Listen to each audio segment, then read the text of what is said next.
Hello, friends. So, I am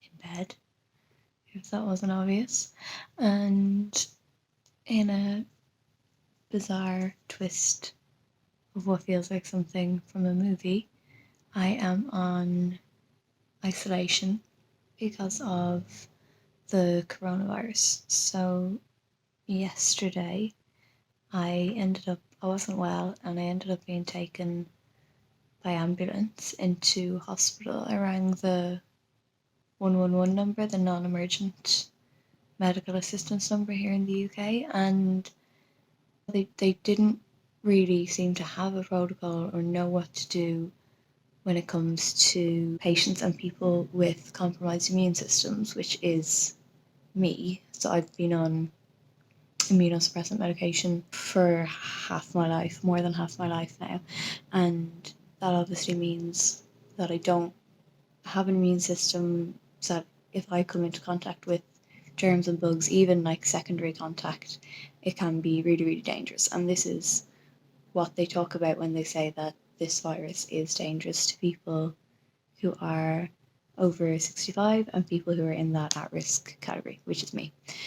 And I was really sick yesterday. I had like a fever spiking up and down all day. I was really woozy, really dizzy, really sore, weak, lots of chest pain and things like that, which was weird.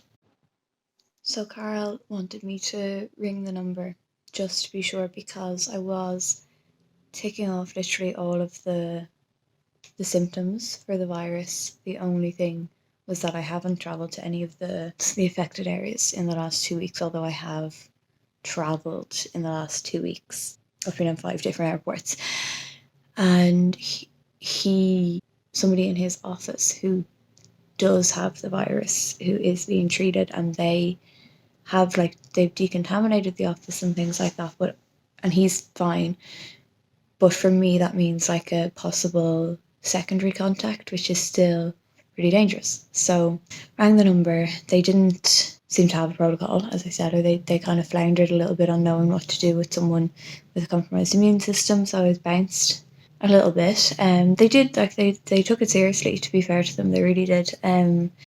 So eventually I got through to someone who decided that the best protocol would be to send out an ambulance, because at this stage I was pretty poorly. I was in bed. I wasn't able to move. Like, I had my phone on speaker because I couldn't even hold it up to my ear properly. And then I was still just chilling in bed, and then the ambulance service called, and they took loads more details, like my kind of medical history, symptoms, what's been going on, that kind of thing. And they decided that they did need to send somebody, but they didn't need to do the whole hazmat suit, like, because I think what they do when they're sure that it's someone who will test positive for COVID-19, is they send them in their full like suits, like head to toe covered. They block off your building. They like take your stuff that you've been touching and things like that. So they decided they didn't need to do that, but they did need to come. They came in, and that was weird, like having two paramedics on my bed. It's just not something I'm used to, but Carl was home by this stage, so at least I had him there making stupid jokes. I just can't take them anywhere. And they did their tests, and my obs were a bit funny. Like, my heart rate was really high, my ECG wasn't clear, I was in AFib, so I had a high temperature, and my blood pressure was really high, which is really unusual because I have, as part of one of my conditions, I have really low blood pressure quite naturally. So for my blood pressure to be normal is unusual, and for it to be high is even more unusual. So they said the best call would be to go in to hospital with them in the ambulance. So we did that. I was in my pajamas and my bunny ear dressing gown and my big coat. I was freezing. It just felt so cold and so miserable, and not even stringing a sentence together properly. But we got into the ambulance, and the hospital is literally 2 minutes up the road. Like, it's so close that I went in last week to have my foot checked out, and my foot turned out to be broken, and like I walked home with a booted up broken foot because it was quicker than waiting for a bus.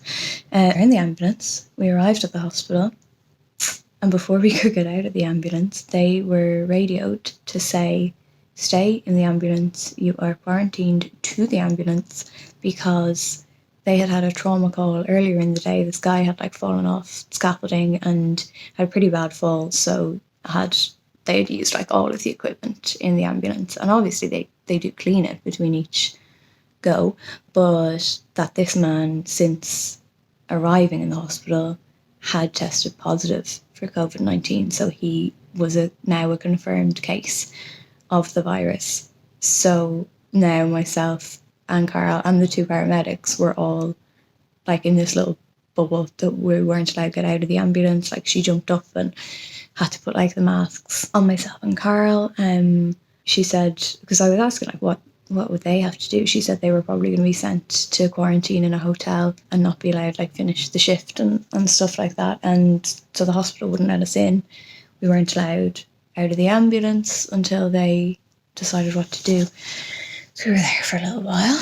Yeah, like you couldn't make up this shit. Like being taken to the hospital because of I would say like a slim possibility that I would have the virus and then ending up in an ambulance that is contaminated with the virus. So that is now me with the primary contact with the virus. Eventually, they let us out of the ambulance. They had a specific bay already blocked off in A&E, like kind of far away from everyone else. They put us there. We were there for about half an hour before we saw anybody, because they had to decide what they needed to do, what their protocols were, who was going to treat me, that kind of thing.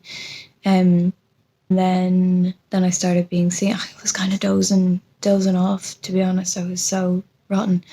And they came down and did everything where we were. I didn't have to go anywhere else in the hospital, so it was really efficient. They brought the chest x-ray down, although I had to I just remembered at the last second they were about to do the chest x-ray, and at the last second I was like, oh wait, take both my nipple piercings out. Chest x-rays, more ECGs, that kind of thing, bloods and finger pricks and swabs and stuff. And basically the long end of the story is right now I do not have the virus, I do not have COVID-19, but because of the ambulance, I have now had primary contact with it, and I do have some sort of viral activity going on in my body, and that's what was causing my symptoms. So I do have a virus similar to, I think they said similar to the regular flu virus, like a kind of different strain of the flu. So I'm being treated for that. But now, because of that, because of the compromised immune system, and because I have now been in a contaminated space and had the contact with the virus, that I have to be in isolation. So it was a toss-up then of admitting me and isolating me with the other, like with the coronavirus patients, or doing self-isolation at home. And the doctor suggested home isolation because he said, you may not have this virus right now, but if we bring you upstairs and isolate you in the area where there are people with the virus, it will increase your chances of getting it. It would actually be detrimental. Yes, they'd be there to like monitor my obs and and keep an eye on things, but it would actually increase my chances of getting the virus. And because I live so close to the hospital, it is safer for me to be at home. So I'm at home. I've got my tablets to take here. I'm just trying to stay hydrated, and I'm doing a lot of napping, to be honest. There's a lot going on inside my body because I am so tired. And then if my symptoms get worse, I'm just to head straight back in. But yeah, so that's me for now. It's a bit shitty with work, with what I do, because I'm working in primary school. Though I'm on a long-term contract, I am employed through an agency. So I don't think I have that kind of protection, employment protection, which is, yeah, I don't know. I get paid weekly, like, so I don't know if I'm going to be getting paid or what the situation is with that. And like, I literally live paycheck to paycheck, so that's pretty. But my health above all else, so we'll see. He also said, I thought this was interesting, the doctor said by the time your isolation is over, the schools will be closed, and he was pretty confident about that. And then he also said there's going to be new legislation in the next couple of days that means people who are in the at-risk category, so people like myself, people with chronic conditions and lowered immune systems, there will be new legislation in the next few days that says that we have to self-isolate. So we have to do something about that, because we can't all go broke. It'll turn into the Hunger Games out here. Carla's stocked up on toilet paper, so we're good for that. Maybe we can do some arts and crafts. But yeah, that's me. So I'm in bed. I've already got a little bit of cabin fever. I really want to go to the gym. And mom and dad are coming to visit at the weekend, and they're still allowed to come and visit because neither of them are at risk, so that is a-okay. And yeah, that's me. I'm allowed to, once I start feeling better, I am allowed out and about a little bit. I'm not allowed to do public transport or like mass gatherings. I suppose I could leave the house for a little stroll or whatever, as long as I have a mask on. So that's another issue, because masks are sold out everywhere, because the people who are panicking, the people who are fine, the people who will, if they get the virus, will only feel it like a bad cold, those are the people who have bulk bought all the hand sanitizer and the masks so that people like me can't get them. But I know mom has tracked them down and she's bringing them over on Friday, so I can't leave the house even minimally until then. So fun. So it's gonna be an adventure. I'll keep you updated. Not that anyone is interested, but I'd be interested, so bye. Good morning. It's currently Thursday, so it is day 3 of isolation post virus and contact with Covid-19. So today I'm feeling a little bit more alive. I think my kind of fever temperature stuff is finally broken, and I've actually got an appetite, which is great. So maybe I can start eating some proper food again. Mum and dad are coming to visit tomorrow, so I have to tidy and get stuff ready and things like that. But yeah, it's a bit surreal. I'm gonna go get dressed and then come back and have a little chat.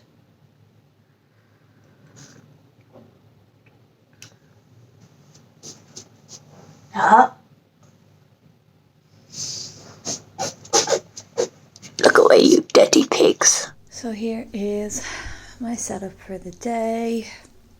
I'm still really short of breath. This is really annoying. I'm gonna do a little bit of probably like job hunting, because that's something I was doing anyway before all of this went down, so at least now I have an excuse to sit down and do it. Yesterday I literally rearranged this whole area, like dragging furniture and all sorts, so do a little bit of job hunting. I've made the bed, and that's that. So in terms of symptoms and how I feel, I think my temperature has kind of gone down, which is good. I have a little bit of an appetite left. The weirdest thing for me is the chest pain and shortness of breath, because that's not something that I usually deal with, and I get infections and stuff quite a lot. Like I've already had 4 treatments of antibiotics this year, like 2020, and it's only March, so that is fun. And that's for all sorts, like things like chest infections, sinus infections, often all of those at once because of my immune system. But I've never had this kind of chest pain, shortness of breath situation, so this is obviously to do with whatever virus that I do have going on. Will reiterate that I do not have Covid-19 at the moment, but I am on isolation, and it's, yeah.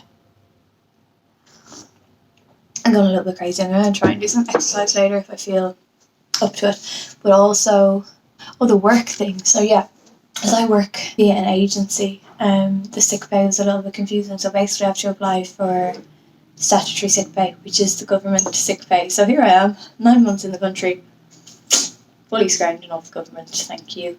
Well, that's what it's in place for. So I have to apply for statutory sick pay. The agency are doing it for me, so I have to fill out a form and send it back, and they're gonna go through it and see what the story is, because this isn't like a self-isolation thing, because I have like a letter from the hospital saying isolate. It's not just I think we need to isolate. It's a like community monitored isolation, and I've been having calls from the GP and the hospital and things like that to check up on my symptoms. So we'll see what happens there, because I can't afford not to work. Like, I'm paid weekly and just need more money. If we're gonna be saving for like weddings, babies, houses, travel, all sorts, we need more money, and we want to keep living in our lovely flat that we absolutely love. So we can do it. I just need to get a better job. As much as I've loved working with kids, it's exhausting. It's made me really, really ill, and like it barely pays enough to cover my travels. So yeah, I'm gonna look for some jobs and see how we do, because I don't know if I've ever explained this. I have a master's in digital marketing. I worked in marketing for over 5 years before I went into makeup. So I'm gonna go back, hopefully, into that side of things. So yeah, we'll see. Anyway, stay tuned for more corona isolation. But stay tuned for more updates. Bye.